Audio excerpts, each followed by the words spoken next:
ನಿಮ್ಮ ಡಾಕ್ಟರ್ ಟಿವಿ9 ನ ವಿಶೇಷ ನೇರ ಪ್ರಸಾರ ಕಾರ್ಯಕ್ರಮಕ್ಕೆ ಸ್ವಾಗತ. ನಾನು ಅನುಷಾ ಗೋಪಾಲ್ ಕೃಷ್ಣ. ಒತ್ತಡದ ಜೀವನ, ಬದಲಾಗುತ್ತಿರುವ ಜೀವನ ಶೈಲಿ, ಜನರಿಗೆ ನೂರಾರು ಆರೋಗ್ಯ ಸಮಸ್ಯೆ, ಯಾವ ಸಮಸ್ಯೆಗೆ ಯಾವ ಚಿಕಿತ್ಸೆ ಅನ್ನೋದೇ ದೊಡ್ಡ ಚಿಂತೆ. ಇಂತಹ ಸಮಸ್ಯೆ ಇರೋರ್ಗೆ ಒಂದೇ ವೇದಿಕೆಯಲ್ಲಿ ಸಿಗುತ್ತೆ ಉತ್ತರ. ಇದೇ ಟಿವಿ9 ನ ವಿಶೇಷ ಕಾರ್ಯಕ್ರಮ ನಿಮ್ಮ ಡಾಕ್ಟರ್.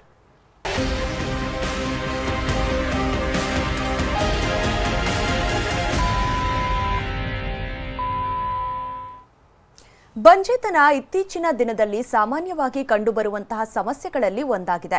ಕಲುಷಿತ ಗಾಳಿ, ಪೋಷಕಾಂಶ ರಹಿತವಾದ ಆಹಾರ, ಅನುಚಿತ ಜೀವನ ಶೈಲಿ, ತಿಂಗಳ ಋತುಚಕ್ರದಲ್ಲಿ ಕ್ರಮಬದ್ಧತೆ ಇಲ್ಲದಿರೋದು ಕೂಡ ಬಂಜೆತನಕ್ಕೆ ಕಾರಣವಾಗಬಹುದು. ತಾಯ್ತನ ಅನುಭವಿಸಬೇಕು ಎನ್ನುವವರು ಮಕ್ಕಳನ್ನ ಪಡೆಯುವಲ್ಲಿ ಶೂನ್ಯ ಕಾಣ್ತಿದ್ದಾರೆ. ಆದರೆ ಆಧುನಿಕ ಶಸ್ತ್ರಚಿಕಿತ್ಸೆ ಹಾಗೂ ಆರೈಕೆಗಳಿಂದ ಗರ್ಭಕೋಶವನ್ನ ಫಲವತ್ತತೆಯಿಂದ ಕೂಡಿರುವಂತೆ ಮಾಡಬಹುದು. ಪ್ರಸ್ತುತ ವೈದ್ಯಕೀಯ ಜಗತ್ತಿನಲ್ಲಿ ಸಮಸ್ಯೆಗಳಿಗೆ ಸೂಕ್ತ ಪರಿಹಾರಗಳಿದ್ರೂ ಕೂಡ ಇದಕ್ಕೆ ಸಂಬಂಧಿಸಿದ ಮಾಹಿತಿ, ವಿಚಾರಗಳ ಕೊರತೆ ಇದೆ. ಬಂಜೆತನದಿಂದ ಕೀಳರಿಮೆಗೆ ಒಳಗಾಗಿ ಖಿನ್ನರಾಗ್ತಿದ್ದಾರೆ. ಆದರೆ ಪೂರಕ ಚಿಕಿತ್ಸೆ ನೀಡುವ ಮೂಲಕ ಮಕ್ಕಳನ್ನ ಪಡೆಯಬಹುದು. ಹಾಗಿದ್ರೆ ಈ ಬಂಜೆತನಕ್ಕೆ ಕಾರಣ ಏನು? ಇದಕ್ಕಿರುವ ಚಿಕಿತ್ಸೆಗಳಾದ IUI, ಯಾವಾಗ ತಗೊಂಡ್ರೆ ಸೂಕ್ತ? ಅದು ಯಾವ ರೀತಿಯಾಗಿರುತ್ತೆ?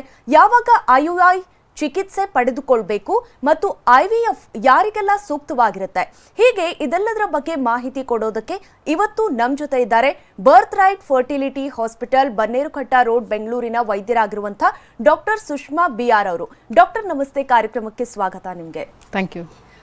ಎಸ್ ಡಾಕ್ಟರ್, ಈಗ ಬಂಜೆತನ ಅನ್ನೋದು ಇತ್ತೀಚಿನ ದಿನಗಳಲ್ಲಿ ತುಂಬಾನೇ ಸಾಮಾನ್ಯವಾಗಿಬಿಟ್ಟಿದೆ. ಅದರಲ್ಲೂ ಪ್ರಮುಖವಾಗಿ ಹೆಣ್ಣು ಮಕ್ಕಳು ಈ ಒಂದು ಸಮಸ್ಯೆಯಿಂದ ಸಾಕಷ್ಟು ನೋವನ್ನು ಅನುಭವಿಸ್ತಾ ಇದ್ದಾರೆ. ಇನ್ಫರ್ಟಿಲಿಟಿ ಜಾಸ್ತಿ ಆಗೋದಕ್ಕೆ ಕಾರಣ ಏನು ಡಾಕ್ಟರ್ ಪ್ರಮುಖವಾಗಿ ಈ ದಿನಗಳಲ್ಲಿ?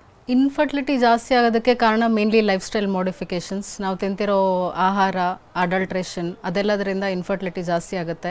ಸೆಡೆಂಟ್ರಿ ಲೈಫ್ ಸ್ಟೈಲ್, ಎಸ್ಪೆಷಲಿ ಕೂತಿರೋ ಕಡೆನೇ ಲಾಂಗ್ ಟರ್ಮ್ ಕೂತಿದ್ರೆ, ಆಕ್ಟಿವಿಟಿ ಇಲ್ಲದೆ ಇರೋ ಅಂಥ ಸಂದರ್ಭಗಳಲ್ಲಿ ಈ ಥರ ಇನ್ಫರ್ಟಿಲಿಟಿ ಅನ್ನೋದು ಜಾಸ್ತಿ ಆಗುತ್ತೆ. ಸೊ ಇನ್ಫರ್ಟಿಲಿಟಿ ಅಂತಂದರೆ, ಈಗ ಒಂದು ಕಪಲಲ್ಲಿ ಫೀಮೇಲ್ ಲೆಸ್ ದ್ಯಾನ್ 35 ಇಯರ್ಸ್ ಇದ್ದು ಅವರು ಆಲ್ಮೋಸ್ಟ್ ಇಯರಿಂದನೂ ಟ್ರೈ ಮಾಡ್ತಾ ಇದ್ದು ಪ್ರೆಗ್ನೆನ್ಸಿ ಆಗ್ತಿಲ್ಲ ಅಂತಂದರೆ ದೆನ್ ಅದಕ್ಕೆ ನಾವು ಇನ್ಫರ್ಟಿಲಿಟಿ ಅಂತೀವಿ. ಈಗ ಕಪಲಲ್ಲಿ ಮಹಿಳೆ ಒಂದು 35 ಇಯರ್ಸ್ಗಿಂತ ಜಾಸ್ತಿ ಇದ್ದರೆ, ಈವನ್ ಅವ್ರು 6 ಮಂತ್ಸ್ ಪ್ರಯತ್ನ ಮಾಡಿಯೂ ಮಗು ಆಗಲಿಲ್ಲ ಅಂತಂದರೆ ಅದಕ್ಕೆ ನಾವು ಇನ್ಫರ್ಟಿಲಿಟಿ ಅಂತ ಹೇಳ್ತೀವಿ.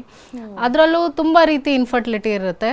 ಪ್ರೈಮರಿ ಇನ್ಫರ್ಟಿಲಿಟಿ, ಸೆಕೆಂಡ್ರಿ ಇನ್ಫರ್ಟಿಲಿಟಿ ಅಂತ.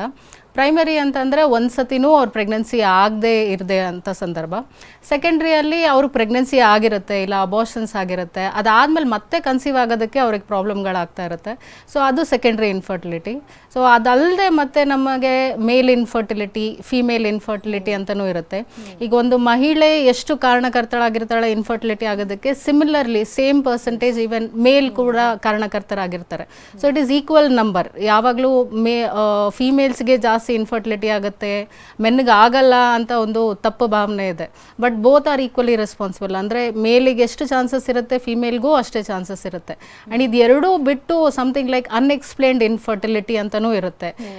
ಮೇಲಲ್ಲೂ ತೊಂದರೆ ಇಲ್ಲ, ಫಿಮೇಲಲ್ಲೂ ತೊಂದರೆ ಇಲ್ಲ, ಬಟ್ ಸ್ಟಿಲ್ ಅವ್ರಿಗೆ ಪ್ರೆಗ್ನೆನ್ಸಿ ಆಗ್ತಾ ಇರಲ್ಲ. ಸೊ ಅಂಥ ಸಂದರ್ಭದಲ್ಲಿ ನಾವು ಅನ್ಎಕ್ಸ್ಪ್ಲೇನ್ಡ್ ಇನ್ಫರ್ಟಿಲಿಟಿ ಅಂತ ಕರಿತೀವಿ. So this is the basics. Okay doctor, ಇನ್ನು ಈ ಇನ್ಫರ್ಟಿಲಿಟಿ ಜಾಸ್ತಿ ಆಗಿರೋದಕ್ಕೆ ಇದು ಅಂದರೆ ಯಾರಿಗೇ ಆಗಲಿ ಸಾಮಾನ್ಯ ಆರೋಗ್ಯದ ಮೇಲೆ ಯಾವ ರೀತಿಯಾಗಿ ಪರಿಣಾಮ ಬೀರುತ್ತೆ, ಅಥವಾ ಪ್ರೆಗ್ನೆನ್ಸಿ ಇನ್ ಜನರಲ್ ಯಾವ ರೀತಿಯಾಗಿ ಬಯೋಲಾಜಿಕಲಿ ಎಫೆಕ್ಟ್ ಮಾಡುತ್ತೆ ಮನುಷ್ಯನ ದೇಹದ ಮೇಲೆ ಅಂತ ನೀವು ಹೇಳೋದಾದ್ರೆ? ಬೇಸಿಕ್ಲಿ ಕನ್ಸೀವ್ ಆಗೋದಕ್ಕೇ ಅವರಿಗೆ ಪ್ರಾಬ್ಲಮ್ ಆಗ್ತಾ ಇರುತ್ತೆ. ಸೊ ನಮ್ಮ ಲೈಫ್ ಸ್ಟೈಲ್ ಮಾಡಿಫಿಕೇಷನಿಂದ ಆಗಿರುತ್ತೆ, ಸೆಡೆಂಟ್ರಿ ಲೈಫ್ ಸ್ಟೈಲಿಂದ ಆಗಿರುತ್ತೆ, ತಿನ್ನೋ ಆಹಾರ ಸರಿ ಇರಲ್ಲ, ಜಂಕ್ ಫುಡ್ ತುಂಬ ಜಾಸ್ತಿ ತಿಂತಿರ್ತೀವಿ. ಸೊ ಅದರಿಂದ ಕನ್ಸೀವ್ ಆಗೋದಕ್ಕೇ ತೊಂದರೆ ಆಗ್ತಾ ಇರುತ್ತೆ. ಎಸ್ಪೆಷಲಿ ಈಗ more than 35 years of age ಇರೋವಂಥ ಫೀಮೇಲ್ಸ್ಗಾಗಲಿ, ಕರಿಯರ್ ಓರಿಯೆಂಟೆಡ್ ಇರೋರಿಗಾಗಲಿ, ಸೊ ಇದು ಇನ್ಫರ್ಟಿಲಿಟಿ ಪ್ರಾಬ್ಲಮ್ಗಳು ಸ್ವಲ್ಪ ಜಾಸ್ತಿಯಾಗಿ ಕಾಣಿಸ್ತಿರುತ್ತೆ. ಡಾಕ್ಟರ್, ಇನ್ನು ಈ ಒಂದು ಪ್ರೊಸೀಜರ್ ಅಲ್ಲಿ ಏಜಿನ ಪಾತ್ರ ಎಷ್ಟು ಆಗಿರುತ್ತೆ, ಅಂದರೆ ಬಂಜೆತನ ಇದನ್ನು ಅವಾಯ್ಡ್ ಮಾಡೋದಕ್ಕೆ ಯಾವ ಏಜ್ ಸೂಕ್ತವಾಗಿರುತ್ತೆ? ಇದನ್ನು ಅವಾಯ್ಡ್ ಮಾಡೋದಕ್ಕೆ ಯಾವಾಗ ಈ ಸಮಸ್ಯೆ ಜಾಸ್ತಿಯಾಗಿ ಕಾಣಿಸ್ಕೊಳ್ಳುತ್ತೆ? ಅಂದರೆ ನಂಬರ್ ಆಫ್ ಎಗ್ ಪ್ರೊಡಕ್ಷನ್ ಆಗಿರ್ಬೋದು, ನೀವು ಹೇಳ್ದಂಗೆ ಇವನ್ ಇನ್ ಮೇಲ್ ಇನ್ಫರ್ಟಿಲಿಟಿ ಸಮಸ್ಯೆ ಕೂಡ ಜಾಸ್ತಿ ಕಾಣಿಸುತ್ತೆ.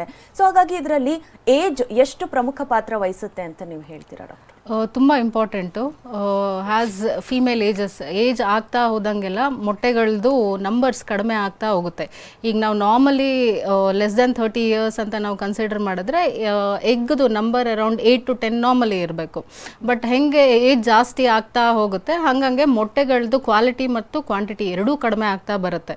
ಸೊ 35 ಇಯರ್ಸ್ ತನಕನೂ ಕ್ರಮೇಣ ಕಡಿಮೆ ಆಗ್ತಾ ಬರುತ್ತೆ. ಬಟ್ ಎಟ್ 37 ಇಯರ್ಸ್ ಅಂದರೆ 37 ವಯಸ್ಸಕ್ಕಿಂತ ಇನ್ನೂ ಕಡಿಮೆ ಆಯಿತು ಅಂತಂದರೆ ಡ್ರಾಸ್ಟಿಕಲಿ ಎಗ್ ರಿಸರ್ವ್ ಕಡಿಮೆ ಆಗುತ್ತೆ. So age is very important. Conception ಆಗೋದಕ್ಕೆ ಹೆಂಗೆ ಏಜ್ ಜಾಸ್ತಿ ಆಗ್ತಾ ಹೋಗುತ್ತೆ ಹಾಗಂಗೆ ಪಾಸಿಬಿಲಿಟಿ ಕಡಿಮೆ ಆಗ್ತಾ ಹೋಗುತ್ತೆ, ಚಾನ್ಸಸ್ಸು ಸಕ್ಸಸ್ ರೇಟ್ಸು ಕಡಿಮೆ ಆಗ್ತಾ ಹೋಗುತ್ತೆ. ಸೊ ಅರ್ಲಿ ಪ್ಲ್ಯಾನ್ ಮಾಡಿದಷ್ಟು it is always better. Okay doctor, ಇನ್ನು ಈ ಒಂದು ಬಂಜೆತನದಿಂದ ಬಳಲ್ತಾ ಇರುವಂಥ ಸಾಕಷ್ಟು ಹೆಣ್ಮಕ್ಳು ಸಾಕಷ್ಟು ಖಿನ್ನತೆಗೆ ಇರ್ತಾರೆ, ಅಂದರೆ ಈ ರೀತಿ ಆಗ್ತಾ ಇದೆಯಲ್ಲ ಅನ್ನುವಂತಹ ಒಂದು ಮಾನಸಿಕತೆಯಲ್ಲಿ ಇರ್ತಾರೆ. ಆದರೆ ಇದಕ್ಕೆ ಸೂಕ್ತ ಚಿಕಿತ್ಸೆ ಇದೆ ಅನ್ನೋದು ಸಾಕಷ್ಟು ಜನಕ್ಕೆ ಗೊತ್ತಿರೋದಿಲ್ಲ. ಹಾಗಾಗಿ ಇದರ ಚಿಕಿತ್ಸೆಗಳ ಬಗ್ಗೆ ನಾವು ಮಾತಾಡೋದಾದ್ರೆ ಡಾಕ್ಟರ್, ಸಾಮಾನ್ಯವಾಗಿ IUI ಮತ್ತು IVF ಸಾಮಾನ್ಯವಾಗಿ ನಾವು ಕೇಳ್ಪಟ್ಟಿರ್ತೀವಿ. ಹಾಗಂದ್ರೆ ಏನು ಅಂತ ನೀವು ಎಕ್ಸ್ಪ್ಲೈನ್ ಮಾಡೋದಾದ್ರೆ ಡಾಕ್ಟರ್? ಇನ್ಫರ್ಟಿಲಿಟಿ ಟ್ರೀಟ್ಮೆಂಟಲ್ಲಿ ತುಂಬ ವೆರೈಟಿ ಟ್ರೀಟ್ಮೆಂಟ್ಸ್ ಇರುತ್ತೆ. ಅದರಲ್ಲಿ ಒಂದು IUI ಅಂತ. IUI ಅಂತಂದರೆ ನಥಿಂಗ್ ಬಟ್ ಇಂಟ್ರಾಯೂಟ್ರೈನ್ ಇನ್ಸೆಮಿನೇಷನ್ ಅಂತ ಹೇಳ್ತೀವಿ.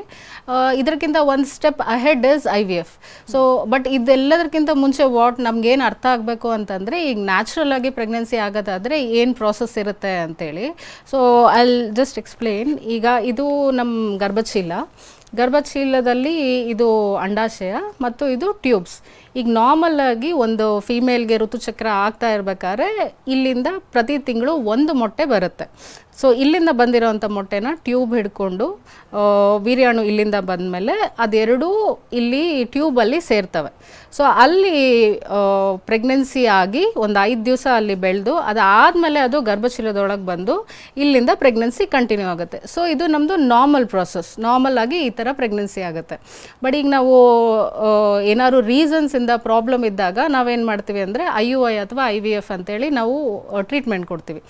IUI ಅಲ್ಲಿ ಏನು ಮಾಡ್ತೀವಿ ಅಂತಂದರೆ, ಈಗ ಮೈಲ್ಡ್ ಮೇಲ್ ಫ್ಯಾಕ್ಟರ್ ಇದೆ, ಏನೋ ತುಂಬ ಜಾಸ್ತಿ ಪ್ರಾಬ್ಲಮ್ ಇಲ್ಲ, ಏಜ್ ಕಡಿಮೆ ಇದೆ, ಹಸ್ಬೆಂಡ್ದು ಮೊಟಿಲಿಟಿ ಮಾರ್ಫಾಲಜಿ ಸ್ವಲ್ಪ ಕಡಿಮೆ ಇದೆ, ತುಂಬ ವೇರಿಯೇಷನ್ ಇಲ್ಲ, ಅಂಥವ್ರಿಗೆ ನಾವು IUI ಸಜೆಸ್ಟ್ ಮಾಡ್ತೀವಿ. ಅದರಲ್ಲಿ ಏನು ಮಾಡ್ತೀವಿ ಅಂತಂದರೆ, ನಾವು ವೀರ್ಯಾಣುನ ವಾಶ್ ಮಾಡಿಬಿಟ್ಟು ಒಂದು ಕೆಥೆಟರ್ ಮುಖಾಂತರ ಟ್ಯೂಬ್ ಮುಖಾಂತರ ಇಲ್ಲಿ ಗರ್ಭಚೀಲದ ಒಳಗಡೆ ಹಾಕ್ತೀವಿ.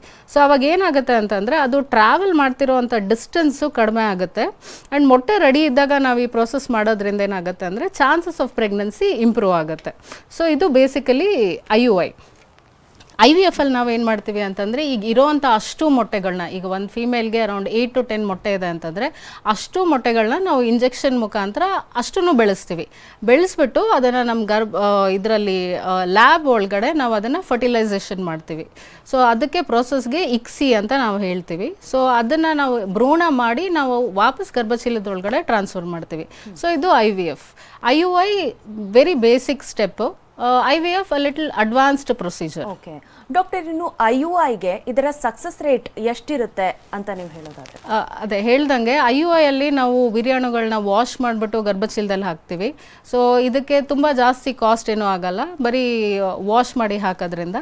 ಬಟ್ IVF ಅಲ್ಲಿ ಕಾಸ್ಟ್ ಜಾಸ್ತಿ ಆಗುತ್ತೆ IUIಗಿಂತ. ಯಾಕಂದರೆ ನಾವು ಅಲ್ಲಿ ಇಂಜೆಕ್ಷನ್ಸ್ ಕೊಡ್ತೀವಿ, ಅಷ್ಟು ಮೊಟ್ಟೆಗಳನ್ನ ಬರೆಸ್ತೀವಿ. ಸೊ ಅದರಲ್ಲಿ ಇಂಜೆಕ್ಷನ್ ಕೊಡೋವಂಥ ಹಾರ್ಮೋನ್ಸ್ ಏನಿರುತ್ತಲ್ಲ ಅದಕ್ಕೆ ಕಾಸ್ಟ್ ಆಗುತ್ತೆ.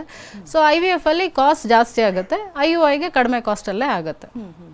ಡಾಕ್ಟರ್, ಇನ್ನು ಈ IVF ಪ್ರೊಸೀಜರ್ ಯಾವ ರೀತಿಯಾಗಿ ಮಾಡಲಾಗುತ್ತೆ? ನೀವು ಎಕ್ಸ್ಪ್ಲೇನ್ ಮಾಡಿದ್ರಿ ಬಯೋಲಾಜಿಕಲಿ. ಮತ್ತು ಇದು ಅಂದರೆ ಎಲ್ರಿಗೂ ಕೂಡ ಸೂಕ್ತನಾ ಅಥವಾ ಇದಕ್ಕೂ ಏನಾದರೂ ಲಿಮಿಟೇಷನ್ಸ್ ಇದೆಯಾ? ಇಷ್ಟು ಏಜ್ ಆದಮೇಲೆ ಅಥವಾ ಈ ರೀತಿ IVF ಫೇಲ್ ಆಗ್ಬೋದು ಅನ್ನುವಂಥದ್ದು. ಸೊ ಅದು ಎಷ್ಟು ಪರಿಣಾಮಕಾರಿಯಾಗಿರುತ್ತೆ ಅಂತ ನೀವು ಹೇಳೋದಾದರೆ?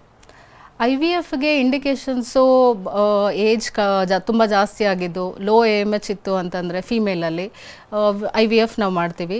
ಮೇಲ್ದೆ ಕಂಪೇರ್ ಮಾಡಿದ್ರೆ ತುಂಬ ವೀರ್ಯಾಣುವಲ್ಲಿ ಪ್ರಾಬ್ಲಮ್ ಇದ್ದರೆ ನಾವು IVF ಮಾಡ್ತೀವಿ.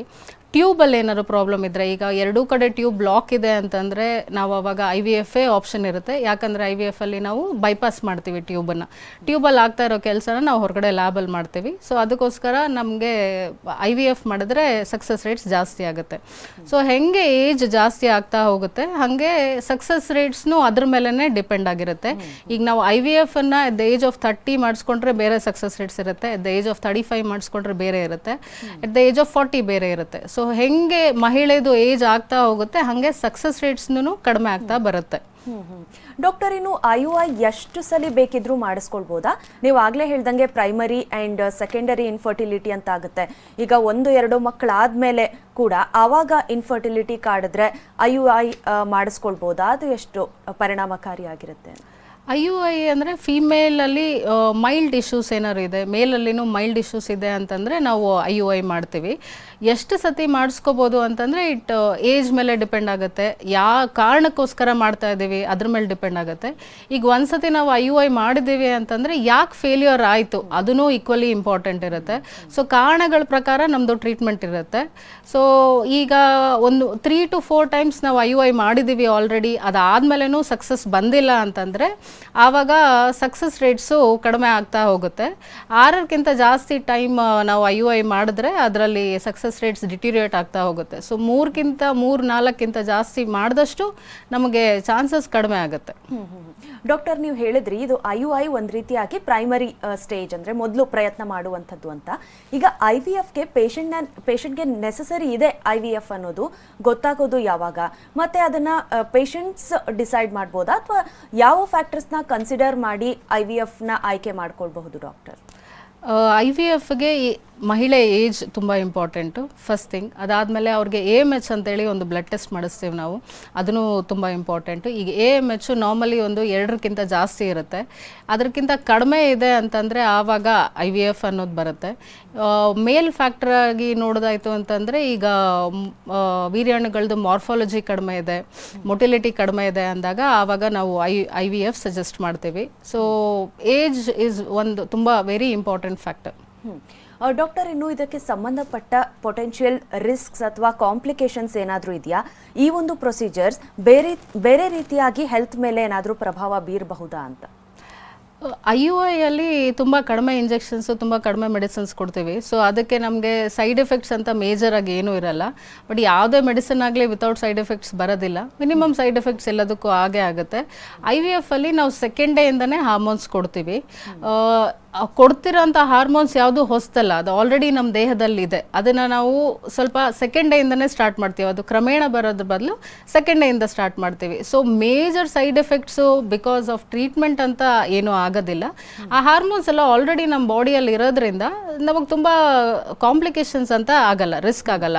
ಬಟ್ ಕೆಲವೊಂದು ಸತಿ ಈಗ PCOD ಅಂತ ಹೇಳಿದಾಗ ಅಲ್ಲಿ ಮೊಟ್ಟೆಗಳು ಜಾಸ್ತಿ ಇರುತ್ತೆ. ಸೊ ಮೊಟ್ಟೆಗಳು ಜಾಸ್ತಿ ಇರೋದ್ರಿಂದ ತುಂಬ ಮೊಟ್ಟೆ ಬರೋದ್ರಿಂದ OHSS ಅಂತ ಒಂದು ಕಾಂಪ್ಲಿಕೇಶನ್ ಇರುತ್ತೆ, ಓವೇರಿಯನ್ ಹೈಪರ್ ಸ್ಟಿಮ್ಯುಲೇಷನ್ ಸಿಂಡ್ರೋಮ್ ಅಂತ. ಅದೊಂದು ತುಂಬ ಅಸೋಸಿಯೇಟೆಡ್ ಕಾಂಪ್ಲಿಕೇಶನ್ ಫಾರ್ PCOD. ಅದು ಬಿಟ್ಟರೆ ತುಂಬ ಮೇಜರ್ ಸೈಡ್ ಎಫೆಕ್ಟ್ಸ್ ಅಂತ ಇರೋದಿಲ್ಲ. ಡಾಕ್ಟರ್, ಇನ್ನು IUIಗಾಗಲಿ ಅಥವಾ IVFಗೆ ಆಗಲಿ ಅಂದರೆ ಒಂದು ಯಾವ ರೀತಿಯಾಗಿದ್ದು ಇದರ ಎಫೆಕ್ಟಿವ್ನೆಸ್ ಜಾಸ್ತಿ ಆಗೋದಕ್ಕೆ ಪೇಷಂಟ್ನ ಲೈಫ್ ಸ್ಟೈಲ್ ಯಾವ ರೀತಿಯಾಗಿರಬೇಕು ಅಂತ ನೀವು ಹೇಳ್ತೀರಾ? ತುಂಬ ಮ್ಯಾಟ್ರ್ ಆಗುತ್ತೆ. ಲೈಫ್ ಸ್ಟೈಲ್ ಮಾಡಿಫಿಕೇಷನ್ಸು, ಡಯಟ್ ಆಗಲಿ ಎಕ್ಸಸೈಸ್ ಆಗಲಿ ಮಾಡೋದು ತುಂಬ ಇಂಪಾರ್ಟೆಂಟು. ಮಹಿಳೆಯರಿಗೆ ಅಷ್ಟು ಟೈಮ್ ಸಿಗೋದಿಲ್ಲ, ಎಲ್ಲರೂ ನಂಗೆ ಹೇಳಿರೋ ಪ್ರಕಾರ ಟೈಮ್ ಸಿಗಲ್ಲ ಅಂಥೇಳಿ. ಸೊ ಬಟ್ ಅವರು 30 to 45 ಮಿನಿಟ್ಸ್ ಅವ್ರಿಗಾಗಿನೇ ಸೀಮಿತ ಇಟ್ಟು ಅವ್ರ ಎಕ್ಸಸೈಸ್ ಆಗಲಿ ಅಥವಾ ಸ್ವಲ್ಪ ಅವ್ರ ಮೇಲೆ ಕಾಳಜಿ ಆಗಲಿ ತೊಗೋಬೇಕು, ತುಂಬ ಇಂಪಾರ್ಟೆಂಟು. ನಮಗೆ ಹೆಂಗೆ ಬಾಡಿ ವೇಟ್ ಜಾಸ್ತಿ ಆಗ್ತಾ ಹೋಗುತ್ತೆ ಹಾಗೆ ಹಾರ್ಮೋನಲ್ ಇಂಬ್ಯಾಲೆನ್ಸಸ್ ಜಾಸ್ತಿ ಆಗುತ್ತೆ. ಆಲ್ರೆಡಿ ನಾವು ಇರುವಂಥ ವಾತಾವರಣ ಆಗಲಿ ತಿನ್ನೋ ಆಹಾರ ಆಗಲಿ ಅಡಲ್ಟ್ರೇಷನ್ ಇರೋದ್ರಿಂದ ನಾವು ತುಂಬ ಕೇರ್ ತೊಗೊಂಡು ಕರೆಕ್ಟಾಗಿ ತಿನ್ಕೊಂಡು ಎಕ್ಸಸೈಸ್ ಮಾಡಿಕೊಂಡು ಇದ್ದರೆ ಇಂಪ್ರೂವ್ ಆಗುತ್ತೆ. ಓಕೆ ಡಾಕ್ಟರ್, ಈಗ ಒಬ್ರು ಕಾಲರ್ ರೆಡಿ ಇದ್ದಾರೆ, ಮಾತನಾಡ್ಸೋಣ. ರೋಹಿತ್ ಅಂತ ಚಿಕ್ಕಮಗಳೂರಿಂದ ಕರೆ ಮಾಡಿದ್ದಾರೆ. ನಮಸ್ತೆ ರೋಹಿತ್ ಅವರೇ. ನಮಸ್ತೆ ಮೇಡಮ್. ಡಾಕ್ಟರ್ ಇದ್ದಾರೆ, ಮಾತನಾಡಿ, ನಿಮ್ಮ ಪ್ರಶ್ನೆ ಏನಂತ ಕೇಳಿ. Hello madam. ಹಲೋ, ಹೇಳಿ. ನಮಸ್ತೆ ಮೇಡಮ್. ಹೇಳಿ. ನಮ್ಮ ಮೇಲ್ ಏಜ್ ಬಂದು 41 ಆಗಿದೆ, ಫೀಮೇಲ್ ಏಜ್ ಬಂದು 38 ಆಗಿದೆ. 2 ಟೈಮ್ಸ್ ನಾವು IUI ಮಾಡಿಸಿದ್ದೀವಿ, ಸಕ್ಸಸ್ ರೇಷಿಯೋ ಸಿಕ್ಕಿಲ್ಲ ಮ್ಯಾಮ್. ನಾವು 3 ಮತ್ತು 4 ಟೈಮ್ಸ್ IUI ಹೋಗ್ಬೋದಾ ಮೇಡಮ್? ನಿಮಗೆ ಕಾರಣ ಏನು ಅಂತ ಏನಾದ್ರು ಗೊತ್ತಾಗಿದೆಯಾ? ಯಾಕೆ ನಿಮ್ಮದು ಮಾಡಿರುವಂಥ IUI ಅಲ್ಲಿ ಸಕ್ಸಸ್ ಆಗಿಲ್ಲ ಅಂತ ನಿಮ್ಮ ಡಾಕ್ಟರ್ ಏನಾದ್ರು ಹೇಳಿದಾರಾ? ಇಲ್ಲ ಮ್ಯಾಮ್, ಅದ್ರ ಬಗ್ಗೆ ನಮಗೇನು ಹೇಳಿಲ್ಲ ಮೇಡಮ್. ಸೊ ಫಸ್ಟ್ ನಮಗೆ ಕಾರಣ ಏನು ಅಂತ ಗೊತ್ತಾಗಬೇಕಾಗತ್ತೆ, ಯಾಕೆ ಸಕ್ಸಸ್ ಆಗಿಲ್ಲ ಅಂತೇಳಿ. ಆಲ್ರೆಡಿ 2 ಸತಿ ಆಗಿದೆ ಅಂತಂದರೆ ನೀವು AMH ಮಾಡಿಸಿದ್ದೀರಾ ನಿಮ್ಮ ವೈಫ್ದು? ಮಾಡಿಸಿದ್ವಿ ಮೇಡಮ್, ಮಾಡಿಸಿದ್ದೀವಿ. ಅದು ನಾರ್ಮಲ್ ಇದೆಯಾ? ನಾರ್ಮಲ್ ಇದೆ ಮ್ಯಾಮ್. ಓಕೆ, ನಿಮ್ಮದು ಟೆಸ್ಟಿಂಗ್ ಆಗಿದೆಯಾ? ನಮ್ದು ಟೆಸ್ಟಿಂಗ್ ಆಗಿದೆ ಮ್ಯಾಮ್. ಆಲ್ಮೋಸ್ಟ್ ಆಗಿ ಸ್ಪರ್ಮ್ 18 ಮಿಲಿಯನ್ಸ್ ಇದೆ, ಅದು 22 ಮಿಲಿಯನ್ಸ್ ಬರಬೇಕು ಅಂತ ಹೇಳಿ ನಮಗೆ ಟ್ಯಾಬ್ಲೆಟ್ಸ್ ಸಜೆಸ್ಟ್ ಮಾಡಿದ್ರು ಮ್ಯಾಮ್. ಓಕೆ, ಈಗ ನಿಮ್ಮದು ಸ್ಪರ್ಮ್ಸ್ ಅಲ್ಲಿ ಬರೀ ನಂಬರ್ ಅಷ್ಟೇ ಅಲ್ಲ, ಮಾರ್ಫಾಲಜಿ ಅಂತಲೂ ಒಂದಿರುತ್ತೆ, ಮೊಟಿಲಿಟಿ ಅಂತಲೂ ಇರುತ್ತೆ. ಸೊ ಅದನ್ನು ಈಕ್ವಲಿ ಇಂಪಾರ್ಟೆಂಟು. ಸೊ ಅದೆರಡೂ ನಾರ್ಮಲ್ ಇದೆಯಾ ನಿಮ್ಮದು? ಓಕೆ, ದೂರವಾಣಿ ಸಂಪರ್ಕ ಕಡಿತ ಆಗಿದೆ ಅಂತ ಕಾಣಿಸುತ್ತೆ. ಧನ್ಯವಾದ ರೋಹಿತ್ ಅವರೇ ಕರೆ ಮಾಡಿದ್ದಕ್ಕೆ. ಎಸ್ ಡಾಕ್ಟರ್, ನಮ್ಮ ಅಂದರೆ ಕಾಲರ್ ಕೇಳ್ತಾ ಇದ್ರು, more than 3-4 times IUI fail ಆದಾಗ IVFಗೆ ಹೋಗ್ಬೋದಾ ಅಂತ. ನೀವು ಹೇಳ್ದಂಗೆ IUI ಅಲ್ಲಿ ಚಿಕ್ಕ ಮಟ್ಟದ ಸಮಸ್ಯೆ ಇದ್ದಾಗ ದಟ್ ಈಸ್ ರೆಕಮೆಂಡೆಡ್ ಅಂತ. ಸೊ ಹಾಗಾಗಿ ಅಂದ್ರೆ ದೊಡ್ಡ ಮಟ್ಟದ ಸಮಸ್ಯೆ ಇದ್ದವರು ಡೈರೆಕ್ಟ್ ಆಗಿ IVF ಪ್ರೊಸೀಜರ್ ಮಾಡ್ಕೊಳ್ತಾರ? ಅದರ ಡಯಾಗ್ನೋಸಿಸ್ ಪ್ರೊಸೆಸ್ ಯಾವ ರೀತಿ ಆಗಿರುತ್ತೆ ಡಾಕ್ಟರ್? ಡಯಾಗ್ನೋಸಿಸ್ ಇಂಡಿವಿಜುವಲ್ ಮೇಲೆ ಇರುತ್ತೆ. ಈಗ ನಾವು ಫಸ್ಟ್ ಟೈಮ್ ಇನಿಷಿಯಲಿ ಒಂದು ಕಪಲ್ ಬಂದಾಗ ಅವ್ರಿಗೆ ಬೇಸಿಕ್ ಕೆಲವೊಂದು ಬ್ಲಡ್ ಟೆಸ್ಟ್ಗಳು ಮಾಡಿಸ್ತೀವಿ, ಹಸ್ಬೆಂಡ್ಗೆ ಟೆಸ್ಟಿಂಗ್ ಮಾಡಿಸ್ತೀವಿ. ಇಬ್ಬರದು ನೋಡಿಬಿಟ್ಟು ಅದಾದಮೇಲೆ ನಾವು ಟ್ರೀಟ್ಮೆಂಟ್ನ ಡಿಸೈಡ್ ಮಾಡ್ತೀವಿ. ಈಗ ಅವ್ರು ಹೇಳ್ದಂಗೆ ಆಲ್ರೆಡಿ 2 ಸತಿ IUI ಆಗಿದೆ, ಮತ್ತೆ ಇನ್ನೊಂದು ಸತಿ ಹೋಗೋದ ಅನ್ನೋದಕ್ಕೆ ಫಸ್ಟು ಯಾಕೆ ಕನ್ಸೀವ್ ಆಗಿಲ್ಲ ಅನ್ನೋದು ಇಂಪಾರ್ಟೆಂಟ್ ಆಗುತ್ತೆ. ಸೊ 2-3ಕ್ಕಿಂತ ಜಾಸ್ತಿ ಟ್ರೈ ಮಾಡೋದ್ರಲ್ಲಿ ಏಜ್ ಜಾಸ್ತಿ ಇದ್ದಾಗ ಅಷ್ಟೊಂದು ಸಕ್ಸಸ್ ಬರೋದಿಲ್ಲ. ಸೊ 1 ಸ್ಟೆಪ್ ಅಹೆಡ್ ಹೋಗಲೇಬೇಕಾಗುತ್ತೆ. ಈಗ 2 ಸತಿ ಮಾಡಿದ್ದೀವಿ ನಾವು IUI ಅಂತಂದರೆ ಮತ್ತೆ ಅದನ್ನೇ ಮಾಡೋದ್ರಲ್ಲಿ there is no point. So ಅದಕ್ಕಿಂತ 1 ಸ್ಟೆಪ್ ಅಹೆಡ್ ಮಾಡಲೇಬೇಕಾಗತ್ತೆ ಬೇಸ್ಡ್ ಆನ್ ದ ರೀಸನ್ ಯಾಕೆ ಕನ್ಸೀವ್ ಆಗಿಲ್ಲ ಅಂತೇಳಿ. And age is very important. Like ಅವ್ರು ಹೇಳಿರೋ ಪ್ರಕಾರ 38 ಹೇಳಿದ್ರು ಅವರು. ಸೊ 38 ಏಜ್ಗೆಲ್ಲ ನಾವು ತುಂಬ ಸತಿ ಅದನ್ನೇ ಪ್ರಯತ್ನ ಪಡ್ತಾ ಇದ್ದರೆ ಸಕ್ಸಸ್ ರೇಟ್ಸ್ ಡ್ರಾಪ್ ಆಗ್ತಾ ಹೋಗುತ್ತೆ. ಓಕೆ ಡಾಕ್ಟರ್, ಇನ್ನು IVFಗೆ ಸಂಬಂಧಪಟ್ಟಂಗೆ ಈಗ ಸ್ಟ್ರೆಸ್ಸು ಅಥವಾ ಬೇರೆ ರೀತಿ ಲೈಫ್ ಸ್ಟೈಲ್ ಫ್ಯಾಕ್ಟರ್ಸ್ ತುಂಬ ಎಫೆಕ್ಟ್ ಆಗುತ್ತೆ ಅಂತ ನೀವು ಹೇಳಿದ್ರಿ. ಹಾಗಾಗಿ ಬೇರೆ ಎಕ್ಸಸೈಸ್ ಮೂಲಕನೋ ಯಾವ ರೀತಿ ಆಗಲಿ ಇದರ ಎಫೆಕ್ಟಿವ್ನೆಸ್ ಜಾಸ್ತಿ ಮಾಡಬಹುದಾ ಡಾಕ್ಟರ್? ಡೆಫಿನೆಟ್ಲಿ ನಾವು ಲೈಫ್ ಸ್ಟೈಲ್ ಮಾಡಿಫಿಕೇಷನ್ಸಲ್ಲಿ ಎಕ್ಸಸೈಸ್ ಒಂದು ತುಂಬ ಇಂಪಾರ್ಟೆಂಟ್ ಫ್ಯಾಕ್ಟರು. ಸೊ ಎಕ್ಸಸೈಸ್ ಮಾಡ್ತಿರ್ಬೇಕಾದ್ರೆ ಬಾಡಿ ಮೂಮೆಂಟಮ್ ಇರಬೇಕಾದ್ರೆ ನಮಗೆ ಫ್ಯಾಟ್ ಕಡಿಮೆ ಆಯಿತು ಅಂತಂದರೆ ಹಾರ್ಮೋನಲ್ ಇಂಬ್ಯಾಲೆನ್ಸಸ್ ಏನೇನಿದೆ ಅದೆಲ್ಲ ನಾರ್ಮಲ್ ಆಗ್ತಾ ಹೋಗುತ್ತೆ. ಸೊ ಎಷ್ಟೊಂದು PCOD ಪೇಷಂಟ್ ಒಬೇಸ್ ಇರ್ತಾರೆ, ಅವ್ರಿಗೆ ನಾವು ತುಂಬ ಸತಿ ಹೇಳ್ತೀವಿ ವೆಯ್ಟ್ ಲಾಸ್ ಮಾಡಿ ಅಂತ. ಬಿಕಾಸ್ ಅವರಲ್ಲಿರುವಂಥದ್ದು ಫ್ಯಾಟೇ ಅವ್ರಿಗೆ ಹಾರ್ಮೋನಲ್ ಇಂಬ್ಯಾಲೆನ್ಸಸ್ ಕಾಸ್ ಮಾಡ್ತಾ ಇರುತ್ತೆ. ಸೊ ಹಾಗೆ PCOD ಪೇಷಂಟ್ಸು ಒಬೇಸ್ ಇರೋರು ಜಸ್ಟ್ ವೆಯ್ಟ್ ಲಾಸ್ ಮಾಡಿನೇ ಅಥವಾ ಎಕ್ಸಸೈಸ್ ಮಾಡಿನೇ ತುಂಬ ಜನ ಕನ್ಸೀವ್ ಆಗ್ತಾರೆ. ಬಿಕಾಸ್ ಅವ್ರಿಗೆ ಅದು ಫ್ಯಾಟು ತುಂಬ ಹಾರ್ಮೋನಲ್ ಇಂಬ್ಯಾಲೆನ್ಸಸ್ ಮಾಡ್ತಾ ಇರುತ್ತೆ. ಸೊ ಎಕ್ಸಸೈಸು ಮತ್ತು ಡಯಟ್ ತುಂಬ ಇಂಪಾರ್ಟೆಂಟ್. ಓಕೆ ಡಾಕ್ಟರ್, ಇತ್ತೀಚಿನ ದಿನಗಳಲ್ಲಿ ಅಂದರೆ ಟೆಕ್ನಾಲಜಿ ಯಾವ ರೀತಿಯಾಗಿ ಅಡ್ವಾನ್ಸ್ ಆಗಿದೆ ಅಂದರೆ ಡೀಲ್ ವಿತ್ ದ ಇನ್ಫರ್ಟಿಲಿಟಿ ಸಮಸ್ಯೆ ಸಾಮಾನ್ಯವಾಗಿ ಯಾವ ರೀತಿಯಾಗಿ ಅಡ್ವಾನ್ಸ್ ಆಗಿದೆ, ಮತ್ತು ಮುಂದಿನ ದಿನಗಳಲ್ಲಿ ಈ ಸಮಸ್ಯೆ ಹೆಚ್ಚಾಗ್ತಾ ಇದೆ ಹೊರತು ಟೆಕ್ನಾಲಜಿಕಲಿ ಮೆಡಿಕಲ್ ಸೈನ್ಸ್ ಇಷ್ಟು ಮುಂದುವರೆದ್ರೂ ಕೂಡ ಇದಕ್ಕೆ ಸೊಲ್ಯೂಷನ್ ಜಾಸ್ತಿ ಬೇಕು ಅನ್ನುವಂಥದ್ದು ಪೇಷಂಟ್ನ ಒಂದು ನಿರೀಕ್ಷೆ ಆಗಿರುತ್ತೆ. ಹಾಗಾಗಿ ಯಾವ ರೀತಿ ಮುಂದಿನ ದಿನಗಳಲ್ಲಿ ಟೆಕ್ನಾಲಜಿಕಲ್ ಅಡ್ವಾನ್ಸ್ಮೆಂಟ್ ನಾವು ಕಾಣ್ಬೋದು ಡಾಕ್ಟರ್? ಟೆಕ್ನಾಲಜಿ ವೈಸ್ ಆಲ್ರೆಡಿ ತುಂಬ ಅಡ್ವಾನ್ಸ್ ಆಗಿದೆ. ಇನ್ಫರ್ಟಿಲಿಟಿ ರಿಲೇಟೆಡ್ ಈಗ ಮೊದಲು IVF ಅಂತ ಮಾಡ್ತಿದ್ರು, ಬಟ್ ಈಗ ನಾವು ICSI ಅಂತೇಳಿ ಮಾಡ್ತಾ ಇದ್ದೀವಿ. ಅದರಲ್ಲೂ ತುಂಬ ವೇರಿಯೇಷನ್ಸ್ ಇರುತ್ತೆ. ಈವನ್ ಸ್ಪರ್ಮ್ ಮಾರ್ಫಾಲಜಿ ಅದನ್ನೆಲ್ಲ ಇಂಪ್ರೂವ್ ಮಾಡೋದಕ್ಕೂ ನಾವು ತುಂಬ ಸೋರ್ಸ್ಗಳನ್ನ ಯೂಸ್ ಮಾಡ್ತಾ ಇರ್ತೀವಿ ಇಂಪ್ರೂವ್ ಮಾಡೋದಕ್ಕೋಸ್ಕರ. ಟೆಕ್ನಾಲಜಿ ಅಡ್ವಾನ್ಸ್ಮೆಂಟ್ ಆಲ್ರೆಡಿ ಆಗಿದೆ, ಬಟ್ ಕರೆಕ್ಟ್ ಯುಟಿಲೈಸೇಷನ್ ಆಗಬೇಕು. ಸೊ ಅದು ರೀಚ್ ಆಗಬೇಕು ಜನಗಳಿಗೆ. ಆ್ಯಂಡ್ ರೀಚ್ ಆಗಿದ್ದೆ ತುಂಬ ಭಯ ಪಡ್ತಾರೆ IVF ಅಂತಂದರೆ ದುಡ್ಡು ಜಾಸ್ತಿ ಖರ್ಚಾಗುತ್ತೆ ಅಂತ ಭಯ ಪಡ್ತಾರೆ. ಸೊ ಅಂಥವ್ರಿಗೆಲ್ಲ ಅಪ್ರಾಪ್ರಿಯೇಟ್ ಟ್ರೀಟ್ಮೆಂಟ್ ಇದೆ, ಅದನ್ನು ಯುಟಿಲೈಸ್ ಮಾಡ್ಕೊಳ್ಳೋ ವೇಸ್ ಗೊತ್ತಿರಬೇಕು ಅಷ್ಟೇ. ಸೊ ಕರೆಕ್ಟಾಗಿ ಸೂಕ್ತ ಸಲಹೆ ಟೈಮಿಗೆ ಪಡ್ಕೊಂಡು ನೀವು ಇನ್ಫರ್ಟಿಲಿಟಿ ಡಾಕ್ಟರ್ ಹತ್ರ ಮಾತಾಡಿಕೊಂಡು ಟೈಮಿಗೆ ತೊಗೊಂಡ್ರೆ ಆಟೋಮೆಟಿಕಲಿ ಸಕ್ಸಸ್ ರೇಟ್ಸ್ ಇಂಪ್ರೂವ್ ಆಗುತ್ತೆ. ಅನ್ನೆಸೆಸರಿ ಟೈಮ್ ಡಿಲೇ ಆದರೆ ಅಗೇನ್ ಏಜ್ ಇಂಪಾರ್ಟೆಂಟ್ ಇರೋದ್ರಿಂದ ಸೊ ಸಕ್ಸಸ್ ರೇಟ್ಸನ್ನು ಡಿಲೇ ಆಗುತ್ತೆ. Correct doctor. ಮತ್ತೆ ಇನ್ನೊಂದು ಪ್ರಮುಖ ಕಾರಣ ಈ ಸಮಸ್ಯೆ ಜಾಸ್ತಿ ಆಗೋದಕ್ಕೆ ಅಂದರೆ ಬೇಗನೆ ಡಯಾಗ್ನೋಸ್ ಆಗಿರಲಿ ಅಥವಾ ಏನೋ ಸಮಸ್ಯೆ ಇದ್ರೆ ಕಂಡುಕೊಳ್ಳದೆ ಇರೋದು ಇರುವಂತದ್ದು. ಸಾಕಷ್ಟು ಜನ ಹೆಣ್ಮಕ್ಳಿಗೆ ಇದರಿಂದ ಹಿಂಜರಿಕೆ ಕೂಡ ಇರುತ್ತೆ. ನೀವು ಹೇಳ್ದಂಗೆ ಈವನ್ ಮೇಲ್ ಇನ್ಫರ್ಟಿಲಿಟಿ ಆ ಸಮಸ್ಯೆ ಕೂಡ ಜಾಸ್ತಿ ಇದ್ರೂ ಕೂಡ ತುಂಬಾ ಜನ ಕಪಲ್ಸ್ಗೆ ಅಂದ್ರೆ ಸೈಕಾಲಜಿಕಲಿ ತುಂಬಾ ಸ್ಟ್ರಗಲ್ಸ್ ಕೂಡ ಇರುತ್ತೆ ಈ ಒಂದು ವಿಚಾರಕ್ಕೆ. ತುಂಬಾ ಜನ ಹಿಂಜರಿತಿರ್ತಾರೆ. ಹಾಗಾಗಿ ಡಯಾಗ್ನೋಸಿಸ್ ಎಷ್ಟು ಬೇಗ ಮಾಡಿಸ್ಕೊಂಡ್ರೆ ಒಳ್ಳೇದು, ಮತ್ತೆ ರೆಗ್ಯುಲರ್ ಚೆಕಪ್ಸ್ ಏನಾದರೂ ನೀವು ರೆಕಮೆಂಡ್ ಮಾಡ್ತೀರಾ ಅಂತ ಡಾಕ್ಟರ್? ಡಯಾಗ್ನೋಸಿಸ್ ತುಂಬ ಇಂಪಾರ್ಟೆಂಟು. ಈಗ ಒಂದು ಕಪ್ಪಲು ನಾನು ಆಗಲೇ ಹೇಳ್ದಂಗೆ ಸೊ 35 ಇಯರ್ಸ್ಗಿಂತ ಕಡಿಮೆ ಇದೆ ಅಂತಂದರೆ 1 ವರ್ಷ ಟ್ರೈ ಮಾಡಿನೂ ಪ್ರೆಗ್ನೆನ್ಸಿ ಆಗಲಿಲ್ಲ ಅಂದರೆ ಡೆಫಿನೆಟ್ಲಿ ಅವರು ಚೆಕಪ್ಗೆ ಹೋಗಲೇಬೇಕು. ಯಾಕೆ ಆಗಿಲ್ಲ ಅಂತೇಳಿ ಅರ್ಥ ಮಾಡ್ಕೋಬೇಕು. ಆ್ಯಂಡ್ 35 ಇಯರ್ಸ್ಗಿಂತ ಜಾಸ್ತಿ ಆಗಿದೆ, 6 ಮಂತ್ಸ್ ಟ್ರೈ ಮಾಡಿನೂ ಪ್ರೆಗ್ನೆನ್ಸಿ ಆಗ್ತಿಲ್ಲ ಅಂತಂದರೆ ಅವರು ಆವಾಗ ಟ್ರೀಟ್ಮೆಂಟ್ ತೊಗೊಳ್ಳೇಬೇಕಾಗತ್ತೆ. ಅರ್ಥ ಮಾಡ್ಕೊಳ್ಳೋದಂದರೆ ಪ್ರೆಗ್ನೆನ್ಸಿ ಆಗದೆ ಇರೋದಕ್ಕೆ ಕಾರಣ ಏನು ಅಂತ ಅರ್ಥ ಮಾಡ್ಕೊಳ್ಳೋದು ತುಂಬ ಇಂಪಾರ್ಟೆಂಟು. ಅದು ಗೊತ್ತಿಲ್ಲದೆ IUI ಮಾಡೋಣ, ನ್ಯಾಚುರಲ್ ಸೈಕಲ್ ಮಾಡೋಣ ಅಂತ ಸುಮ್ಮನೆ ಅನ್ನೆಸೆಸರಿ ಡಿಲೇ ಮಾಡಬಾರ್ದು. ಕಾರಣ ಗೊತ್ತಾಗಿ ಎಲ್ಲ ನಾರ್ಮಲ್ ಇದೆ, ಮೈನರ್ ಸಪೋರ್ಟ್ ಬೇಕು ಅಂತಂದರೆ ನಾವು ಮೈನರ್ ಸಪೋರ್ಟೇ ಕೊಡ್ತೀವಿ. ಇಲ್ಲ ತುಂಬ ಮೇಜರ್ ಇಶ್ಯೂಸ್ ಇದೆ ಅಂತಂದರೆ ಆವಾಗ ನಾವು ಒಂದು ಅಡ್ವಾನ್ಸ್ಡ್ ಟ್ರೀಟ್ಮೆಂಟ್ ಕೊಡ್ತೀವಿ. So diagnosis at the earliest ಮಾಡೋದು ತುಂಬ ಇಂಪಾರ್ಟೆಂಟು. ಆ್ಯಂಡ್ ಕೆಲವೊಂದು ಫೀಮೇಲ್ಸ್ಗೆ they want to delay the pregnancy because career orientation ಆಗಲಿ, ಬಿಕಾಸ್ ಫ್ಯಾಮ್ಲಿ ಈಗಲೇ ಬೇಡ ಅನ್ನೋರಾಗಲಿ, ಅಂಥವ್ರಿಗೆ AMH ಅನ್ನೋ ಒಂದು ಬ್ಲಡ್ ಟೆಸ್ಟ್ ತುಂಬ ಇಂಪಾರ್ಟೆಂಟ್ ಆಗುತ್ತೆ. AMH ನಾರ್ಮಲ್ ಇದೆ ಅಂತಂದರೆ ನಾವು ಡಿಲೇ ಮಾಡ್ಬೋದು ಪ್ರೆಗ್ನೆನ್ಸಿನ. ಊಸೈಡ್ ಫ್ರೀಸಿಂಗ್ ಅಂತಲೂ ಆಪ್ಷನ್ ಇದೆ, ಎಗ್ ಫ್ರೀಸ್ ಮಾಡುವಂಥ ಆಪ್ಷನು. ಈಗ ಪ್ರೆಗ್ನೆನ್ಸಿ ಈಗಲೇ ಬೇಡ, they don't have a partner ಅಂತಂದರೆ ಆವಾಗ ನಾವು ಎಗ್ಗನ್ನು ರಿಸರ್ವ್ ಮಾಡಿಡ್ಬೋದು. ಈಗ ಅಟ್ ದ ಏಜ್ ಆಫ್ 32-35 ನಾವೇನಾದ್ರು ಎಗ್ ರಿಸರ್ವ್ ಮಾಡ್ತಾ ಇದ್ದೀವಿ ಅಂತಂದರೆ we can plan it later on. ಇಮಿಡಿಯೇಟಾಗಿ ಮಾಡೋ ನೆಸೆಸರಿನೂ ಇರೋದಿಲ್ಲ.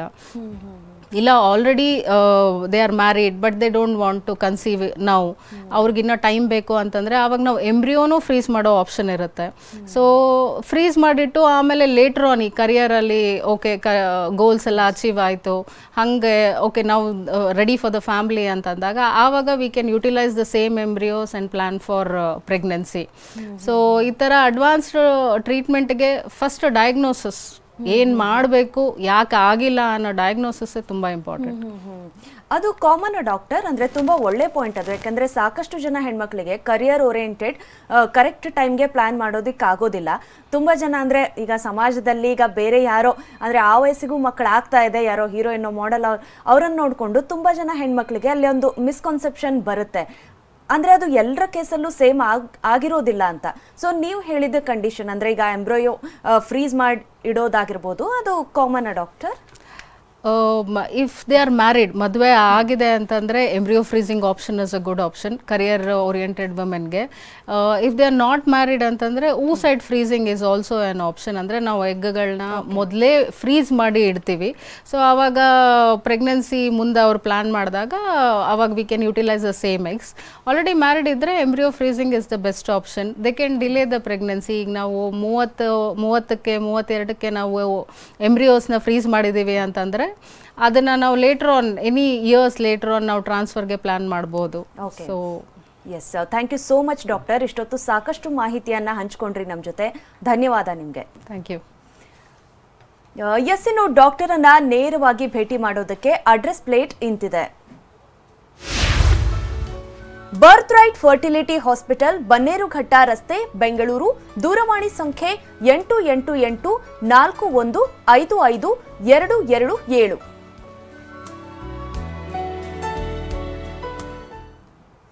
ಇದಾಗಿತ್ತು ಇವತ್ತಿನ ನಿಮ್ಮ ಡಾಕ್ಟರ್. ನಿರಂತರ ಸುದ್ದಿಗಾಗಿ ನೋಡ್ತಾ ಇರಿ TV9.